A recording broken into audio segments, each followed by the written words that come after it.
ನಾವೆಲ್ಲರೂ ಕಾತುರದಿಂದ ಕಾಯ್ತಾ ಇರುವಂತಹ ಅವರ ಮಾತುಗಳು ಈ ದಿನ ಸಮಾರಂಭದಲ್ಲಿ ನಮ್ಮ ಜೊತೆ ಸನ್ಮಾನ್ಯ ಕರ್ನಾಟಕ ಸರ್ಕಾರದ ಉಪಮುಖ್ಯಮಂತ್ರಿಗಳು ಶ್ರೀ ಡಿ.ಕೆ. ಶಿವಕುಮಾರ್ ಅವರ ಮಾತು.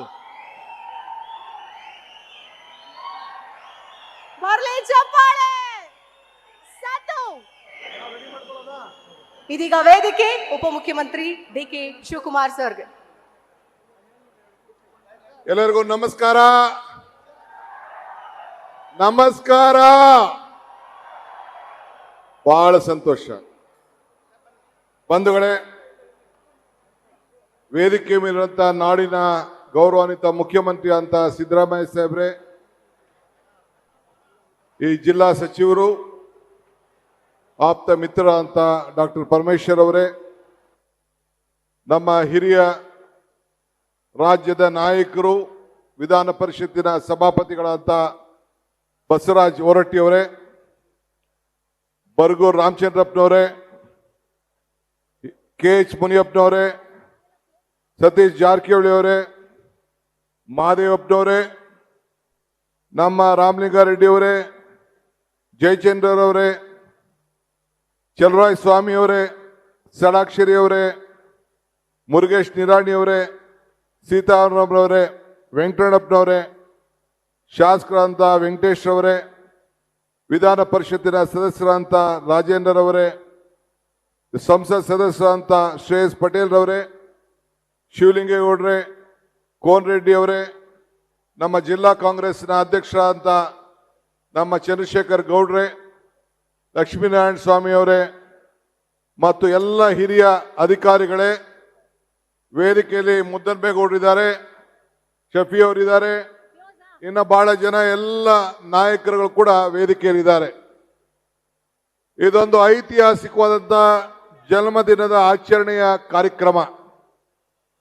ನೇರ ನುಡಿಗೆ ಸ್ವಾಭಿಮಾನದ ನಾಯಕ, ರೈತಾಪಿಯ ಬದುಕನ್ನ ಸುಧಾರಣೆಗೆ ಗುರಿಯನ್ನ ಮಾಡಿದಂತ ಒಬ್ಬ ಆತ್ಮೀಯ ಸ್ನೇಹಿತನ ಜನ್ಮದಿನವನ್ನ ಬಹಳ ಸಂಭ್ರಮದಿಂದ ನಾವು ಆಚರಣೆಯನ್ನ ಮಾಡ್ತಾ ಇದ್ದೇವೆ. ಅವ್ರಿಗೆ, ಅವರ ಕುಟುಂಬಕ್ಕೆ ಇನ್ನು ಹೆಚ್ಚಿಗೆ ಜನ ಸೇವೆಯನ್ನು ಮಾಡಲಿ, ಅವಕಾಶ ಸಿಕ್ಕಲಿ ಅಂತೇಳಿ ತಮ್ಮೆಲ್ಲರ ಪರವಾಗಿ ಮತ್ತು ವೈಯಕ್ತಿಕವಾಗಿ ಭಗವಂತನಲ್ಲಿ ಪ್ರಾರ್ಥನೆಯನ್ನ ಮಾಡಲಿಕ್ಕೆ ಇಲ್ಲಿಗೆ ನಿಂತಿದ್ದೇನೆ. ರೈತನಿಗೆ ಸಂಬಳ ಇಲ್ಲ, ರೈತನಿಗೆ ಪ್ರಮೋಷನ್ ಇಲ್ಲ, ರೈತನಿಗೆ ಲಂಚ ಇಲ್ಲ, ರೈತನಿಗೆ ಪೆನ್ಷನ್ ಇಲ್ಲ, ರೈತನಿಗೆ ರಿಟೈರ್ಮೆಂಟ್ ಇಲ್ಲ. ಹಿಂಗೆ ಸಹಕಾರ ಕ್ಷೇತ್ರದಲ್ಲಿ ನಾವೆಲ್ಲ ರೈತರ ಬದುಕಿಗೋಸ್ಕರ ಈ ಕ್ಷೇತ್ರಕ್ಕೆ ಅತಿ ಹೆಚ್ಚು ಶಕ್ತಿಯನ್ನು ಕೊಟ್ಕೊಂಡು ನಾವು ಬಂದಿದ್ದೇವೆ.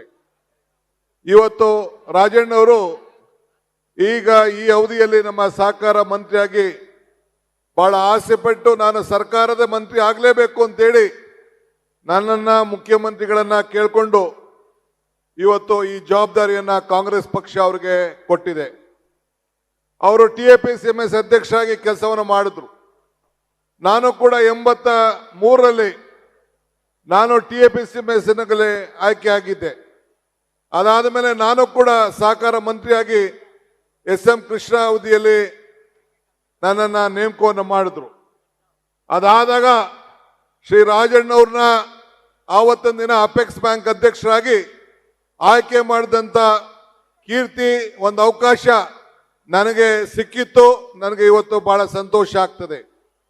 ಅದೇ ರೀತಿ ನಮ್ಮ ಷಡಾಕ್ಷರಿಯವರು ಕೂಡ ಆವತ್ತಿನ ಕಾಲದಲ್ಲಿ ಒಂದೇ ಜಿಲ್ಲೆಯವರು ಎರಡನ್ನ SLD ಬ್ಯಾಂಕಿನ ಅಧ್ಯಕ್ಷರಾಗಿ ಷಡಾಕ್ಷರಿಯವ್ರನ್ನ ನಾನು ಸಹಕಾರ ಮಂತ್ರಿ ಆಗಿದ್ದಾಗ ಮಾಡಿದ್ದು ಇವತ್ತು ನನಗೆ ನಿಮ್ಮೆಲ್ಲರನ್ನು ನೋಡಿದ ನನಗೆ ನೆನಪು ಬರ್ತದೆ. ಇವತ್ತು ತಾವೆಲ್ಲ ಅವ್ರಿಗೆ ಆಶೀರ್ವಾದ ಮಾಡಲಿಕ್ಕೆ ಬಂದಿದ್ದೀರಿ. ತುಳಿತಕ್ಕೆ ಒಳಗಾದಂಥ ಒಂದು ಸಮಾಜದ ಒಬ್ಬ ಧೀಮಂತ ನಾಯಕರನ್ನ ಇವತ್ತು ನಾವೆಲ್ಲ ಶುಭ ಹಾರೈಸಲಿಕ್ಕೆ ನಾವೆಲ್ಲ ಬಂದಿದ್ದೇವೆ. ಹಿಂದೆ ನಾನು ಅವರಿಬ್ರು ಕೂಡ ಸೋಲ್ಗೆ ಹೋಗಿದ್ದು. ಇಂಟರ್ನ್ಯಾಷನಲ್ ಕೋಆಪರೇಟಿವ್ ಅಲಯನ್ಸ್ ಸೋಲ್ನಲ್ಲಿ ನಡೆದಿತ್ತು.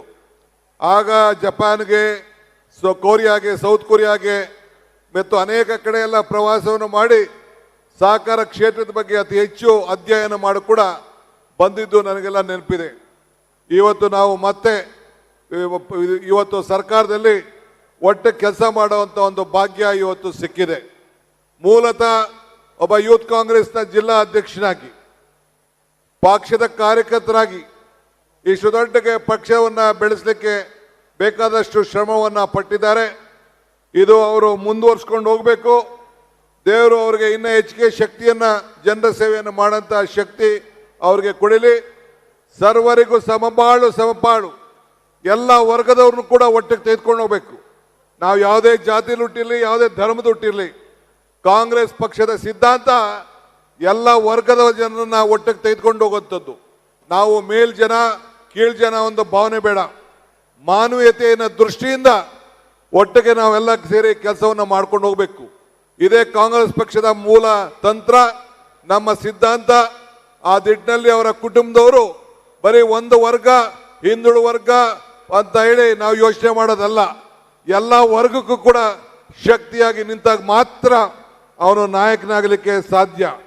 ಆದ್ರಿಂದ ಈ ಸಂದರ್ಭದಲ್ಲಿ ಅನೇಕ ರೂಪದಲ್ಲಿ ರೈತರ ಬದುಕಿಗೆ ನಾವೆಲ್ಲ ಬದಲಾವಣೆಯನ್ನು ಮಾಡಲಿಕ್ಕೆ ನಮ್ಮ ಸರ್ಕಾರ ಬದ್ಧವಾಗಿದೆ. ನಾವೇನು ಮಾತು ಕೊಟ್ಟಿದ್ದೋ ಆ ಮಾತು ಪ್ರಕಾರ ಸಿದ್ದರಾಮಯ್ಯನವರ ನೇತೃತ್ವದ ಸರ್ಕಾರ ಜನರ ಆಸೆ ಆಕ್ಷೇಪಗಳ ಈಡೇರಿಸಿರ್ತೇವೆ. ಜನರ ಬದುಕಿಗೆ ನಿನ್ನೆ ತಾನೇ ಮುಖ್ಯಮಂತ್ರಿಗಳು, ನಾನು, ಪರಮೇಶ್ವರ್ ಅವರು ನಾವೆಲ್ಲ ಕೂತ್ಕೊಂಡು, ಈ ರಾಜಣ್ಣವರು ಬರಬೇಕಾಗಿತ್ತು, ಎತ್ತಿನಹೊಳೆ ಯೋಜನೆ ವಿಚಾರದಲ್ಲಿ ಇದನ್ನ ಪೂರ್ಣಗೊಳ್ಳಬೇಕು ಅಂತೇಳಿ ಚರ್ಚೆಯನ್ನು ನಾವು ಮಾಡಿದ್ದೇವೆ. ಏನಾದ್ರು ಮಾಡಿ 2027 ಒಳಗಡೆ ಎತ್ತಿನಹೊಳೆಯನ್ನ ನಮ್ಮ ಕೋಲಾರ್ಗೆ ಮುನಿಯಪ್ಪನವರು ಬಂದಿದ್ರು, ಕೋಲಾರ್ಗೆ, ಚಿಕ್ಕಬಳ್ಳಾಪುರ್ಗೆ, ತುಮಕೂರು ಆದಿಯಾಗಿ ಆ ನೀರನ್ನು ಒದಗಿಸಿ ಕುಡಿಯ ನೀರನ್ನ ಮೊದಲನೇ ಆದ್ಯತೆಯಲ್ಲಿ ನಾವು ಕೆಲಸ ಮಾಡಬೇಕು ಅಂತೇಳಿ ಮುಖ್ಯಮಂತ್ರಿಗಳು ನನಗೆ ಆದೇಶವನ್ನು ಕೊಟ್ಟಿದ್ದಾರೆ. ಬೇರೆ ಬೇರೆ ಕಾರ್ಯಕ್ರಮಗಳ ಬದಿಗೊಟ್ಟು ನೇರವಾಗಿ ಮಾತನ್ನ ಜನರಿಗೆ ನಾವೇನು ಮಾತು ಕೊಟ್ಟಿದ್ದೇವೆ ಆ ಮಾತನ್ನ ತೆಗೆದುಕೊಳ್ಳಬೇಕು ಅಂತ ಈಗ ಅವರು ನನಗೆ ಮಾರ್ಗದರ್ಶನವನ್ನು ಕೊಟ್ಟಿದ್ದಾರೆ.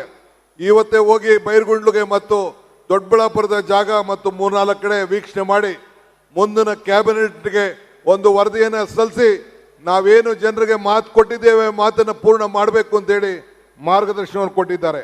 ಅದಾದ್ಮೇಲೆ ಕುಡಿಯೋ ನೀರು ಆದ್ಮೇಲೆ ನಾವೆಲ್ಲ ಕೂಡ ಕೆರೆಯನ್ನು ತುಂಬುವಂತ ಕೆಲಸವನ್ನ ನಾವು ಮಾಡ್ಕೊಂಡು ನಾವು ಹೋಗ್ತಾ ಇದ್ದೇವೆ. ಆದ್ರಿಂದ ಇವತ್ತು ನಾವೆಲ್ಲ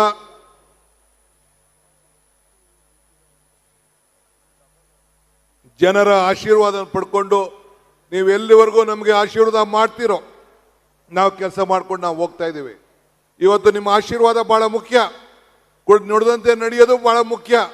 ಇಂಥ ಸಂದರ್ಭದಲ್ಲಿ ಕಾಂಗ್ರೆಸ್ ಪಕ್ಷದ ಅಧ್ಯಕ್ಷನಾಗಿ ನಾನು ಹೇಳ್ತಾ ಇದ್ದೀನಿ, ಡಾಕ್ಟರ್ ಪರಮೇಶ್ವರ್ ಅವರ ನೇತೃತ್ವದಲ್ಲಿ ಪ್ರಣಾಳಿಕೆ ಸಮಿತಿಯನ್ನು ನಾವು ರಚನೆ ಮಾಡಿದ್ವು.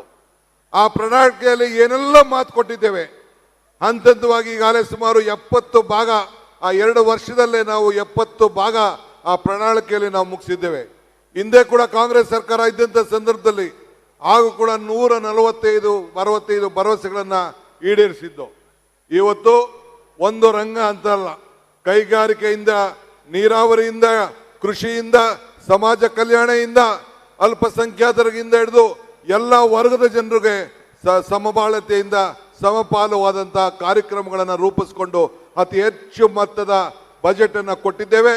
ನಮ್ಮ ಕಾರ್ಯಕ್ರಮಗಳು, ನಮ್ಮ ಗ್ಯಾರಂಟಿಗಳು ಇವತ್ತು ಏನು ಇಡೀ ದೇಶಕ್ಕೆ ಇವತ್ತು ನಾವು ಮಾದರಿಯಾಗಿ ನಾವು ಕೆಲಸವನ್ನು ಮಾಡ್ತಾ ಇದ್ದೇವೆ. ಮೊನ್ನೆ ತಾನೇ ಬಳ್ಳಾರಿಲಿ, ವಿಜಯನಗರದಲ್ಲಿ 1,11,111 ಜನರಿಗೆ ಭೂಮಿ ಇದನ್ನ ಏನು ನಮ್ಮ ಗೊಲ್ರಟ್ಟಿಗಳಲ್ಲಿ, ಏನು ತಾಂಡಗಳಲ್ಲಿ, ಬೇರೆ ಕಡೆ ಏನು ಗ್ರಾಮಗಳನ್ನ ಪರಿವರ್ತನೆಯನ್ನು ಮಾಡಿ ಅವ್ರಿಗೆ ದಾಖಲೆಯನ್ನು ಕೊಟ್ಟು ಭೂ ಗ್ಯಾರಂಟಿ ಕಾರ್ಯಕ್ರಮನ 6ನೇ ಗ್ಯಾರಂಟಿಯನ್ನು ಕೊಟ್ಟು ಇವತ್ತು ಇಡೀ ದೇಶಕ್ಕೆ ಮಾದರಿಯಾಗಿ ಇವತ್ತು ಕೆಲಸವನ್ನು ನಾವು ಮಾಡ್ಕೊಂಡು ಬರ್ತಾ ಇದ್ದೇವೆ. ಅದೇ ರೀತಿ ಬೆಂಗಳೂರು ನಗರಕ್ಕೆ ಇವತ್ತು ತುಮಕೂರಿನ ಒಂದು ಹೊಸ ಯೋಜನೆಗಳನ್ನ ಸ್ಯಾಟಲೈಟ್ ಟೌನ್ ಆಗಿ ಪರಿವರ್ತನೆ ಆಗಬೇಕು. ಈ ತುಮಕೂರಿಗೆ ಹೆಚ್ಚಿಗೆ ಶಕ್ತಿ ಸಿಗಬೇಕು. ಜನರಿಗೆ ಬಂದು ಉತ್ತಮವಾದಂತಹ ಬೆಂಗಳೂರು ನಾಗರಿಕತೆ ಯಾವ ರೀತಿ ಇದೆ ಅದೇ ರೀತಿ ತುಮಕೂರಿಗೂ ಕೂಡ ಒದಗಿಸ್ಕೊಡ್ಬೇಕು ಅನ್ನೋದು ನಮ್ಮ ಸರ್ಕಾರದ ಸಂಕಲ್ಪ ಆಗಿದೆ. ಆ ದೃಷ್ಟಿಯಲ್ಲಿ ಇಲ್ಲಿಗೆ ನಾವು ಮೆಟ್ರೋ ರೈಲು ಇಲ್ಲ ಆಂತರಿಕವಾದಂತಹ ರೈಲನ್ನ ಕೊಡಬೇಕು ಅನ್ನೋ ದೃಷ್ಟಿಯಿಂದ ಈಗಾಗಲೇ DPR ಕೂಡ ತಯಾರನ್ನು ನಾವು ಮಾಡ್ತಾ ಇದ್ದೇವೆ. ಈ ಹಿನ್ನೆಲೆಯಲ್ಲಿ ಅನೇಕ ಕಾರ್ಯಕ್ರಮಗಳ ರೂಪಿಸ್ತಾ ಇದ್ದೇವೆ. ಈ ತುಮಕೂರು ಜಿಲ್ಲೆ ಕಲ್ಪತೂರಿನ ಜಿಲ್ಲೆ, ಇತಿಹಾಸ ಇದೆ, ಧಾರ್ಮಿಕವಾಗಿ, ಶೈಕ್ಷಣಿಕವಾಗಿ ಒಂದು ದೊಡ್ಡ ಇತಿಹಾಸ ಇದೆ.